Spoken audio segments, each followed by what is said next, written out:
প্রতিটা দেশেরই একটি নিজস্ব আঞ্চলিকতা আছে, তার মানে বাংলাদেশেরও কিছু নিজস্ব আঞ্চলিকতা আছে। তো আমার এলাকা হচ্ছে নওগাঁ জেলার পত্নীতলা এলাকায়। তো এর এলাকাটা অনেক প্রাচীন একটি এলাকা, আর অঞ্চল ভেদে প্রতি এলাকাতেই নির্দিষ্ট পরিমাণ বিখ্যাত বিখ্যাত খাবার বিদ্যমান। তো এই খাবারগুলোর মধ্যে আজকে আপনাদের দেখাচ্ছি নজিপুরের একটি বিখ্যাত খাবার হলো পান। তো এই পানের দোকানটি হলো সব থেকে বিখ্যাত। এই পান দোকানটির ঠিকানা হলো নওগাঁ রোডের পশ্চিম পাশে বিসমিল্লা বিরিয়ানি ঘরের সামনে।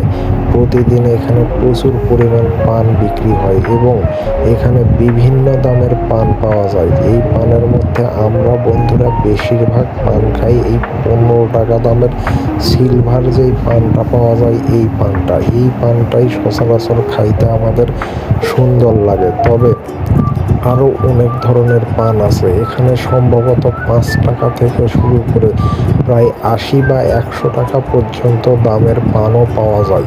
তবে সব রকম পানের মধ্যে এই পানটি সহজলভ্য এবং এই পানে যত রকম উপাদান ব্যবহার করা হয় তা অবশ্যই স্বাস্থ্যসম্মত এবং খেতে খুব সুস্বাদু লাগে। তাই সম্ভব হলে এই পানটি